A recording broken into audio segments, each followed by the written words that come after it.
दोस्तों अंग्रेजी बोलते टाइम कब इसको दा बोलना है, कब इसको दी बोलना है, बिल्कुल सरल भाषा में समझेंगे। जब आ से आहा तक स्वर आए, आ से आहा तक स्वर आए तो वहां पर आपको दी का प्रयोग करना है। और का से ज्ञा तक, का कबूतर से ज्ञ ज्ञानी तक जो स्वर निकले तो वहां पर आपको दा का प्रयोग करना है। अब इसमें एक सवाल उठता है कि किसी को यदि हिंदी वर्णमाला नहीं आती है, जिसको हिंदी के छोटा बड़ा नहीं आते हैं, तो वो कैसे समझेंगे? तो उनके लिए ये रूल फॉलो करना है आपको। छोटा बड़ा जिसको आते हैं तो वो तुरंत समझ जाएगा कि आ से आहा तक, आ से आहा तक के बीच में कौन सा शब्द स्वर आ रहा है। ओके, तो जो जो नहीं समझता है, जो हिंदी नहीं आती है, उनके लिए क्या है? उनके लिए आ ध्यान दे सकते हैं आप। ई, ओके, आ, ई, ए, ओ।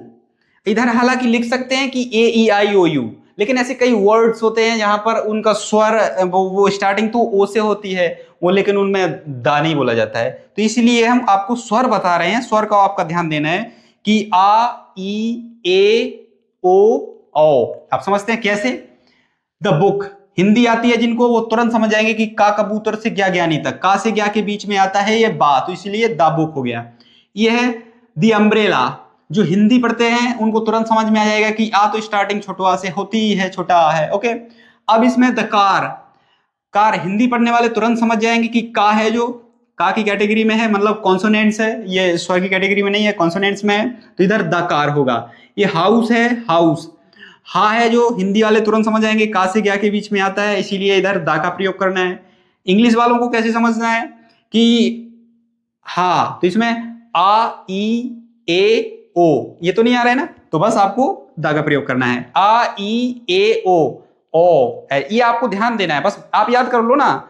आ, ई, ए, ओ, आ, ई, ए, मतलब उसमें छोटा थोड़े टाइम के लिए हो सकता है, थोड़े ज्यादा के लिए हो सकता है, लेकिन आ, ई, ए, ओ, ये आपको ध्यान देना है। ओके, तो ये अब ये है, ये ई आई ओ यू को फॉलो करें तो फिर वन में आपको दी बोलना चाहिए ना, लेकिन नहीं बोलेंगे क्योंकि इसका स्टार्टिंग अक्षर क्या है? स्वर वाह, वाह है, जो का से हिंदी वाले समझ जाएंगे, का से ज्ञा के बीच में आता है वाह, वाह। ओके, तो इधर आपको स्वर स्वर नहीं मिल रहा है ना, इसमें इसमें क्या बोलते हैं आप? वन, वाह, वाह, वाह आ रहा है ना इसमें, ना कि आ रहा है, ना कि ई आ रहा है, ना कि ए आ रहा है, ना कि ओ आ रहा है। ओके, अब इधर ये the university, the university, A E I O U को यदि देखा जाए तो इसमें भी दी लगना चाहिए, इसमें भी दी लगना चाहिए, नहीं लगेगा क्योंकि इधर ये क्या है?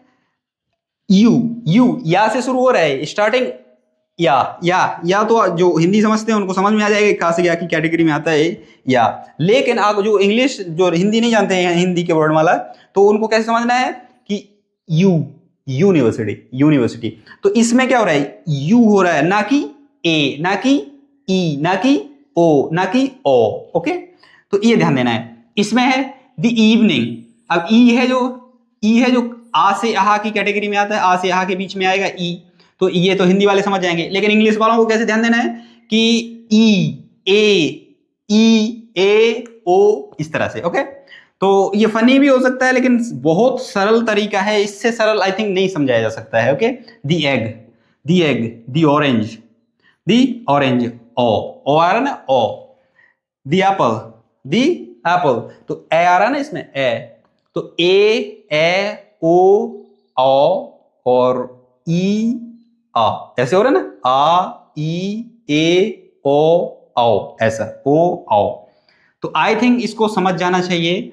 अब आपको जैसे बोला जाए कि दी ऑनेस्ट पर्सन, दी ऑनेस्ट पर्सन, देखो इधर एच आया, लेकिन अगर ये ऐसी देखा जाए तो हा, इसका एच का हिंदी क्या बनेगा? हा तो का से क्या की कैटेगरी में आता है ना, लेकिन नहीं बोलेंगे इसको कि the honest, the honest, the honest, मतलब ओ से स्टार्ट हो रहा है ना, स्वर पर ध्यान देना है, ना कि वर्ड पर। स्वर क्या है? हाँ, वर्ड पे तो देना है, लेकिन इसका स्वर से स्टार्ट हो रहा है। वर्ड क्या? ऑनेस्ट, इसको लिखेंगे तो ऑनेस्ट, ऐसा लिखेंगे ना, ऑनेस्ट, ना कि हॉनेस्ट। हा आ जाएगा तो फिर वो नहीं बोलेंगे, तो इसीलिए इसको दी ऑनेस्ट बोलेंगे, दी ऑनेस्ट, दी ऑनेस्ट, इसीलिए इसको दा का प्रयोग नहीं करेंगे, दी का प्रयोग करेंगे, एक रूल कहता है। और यदि आप द ऑनेस्ट बोल रहे हैं तो भी गलत नहीं है, बोला जा सकता है। कई लोग बोलते हैं सब में दी का प्रयोग करते हैं, सब में दा का प्रयोग करते हैं, लेकिन ये रूल है कि ए का से आहा से आके आहा के बीच में आए और का से गा के बीच में आए तो दा, आ से आहा के बीच में आए तो दी। तो ये वीडियो आपको पसंद आए तो वीडियो को लाइक जरूर कीजिएगा। Thank you for watching.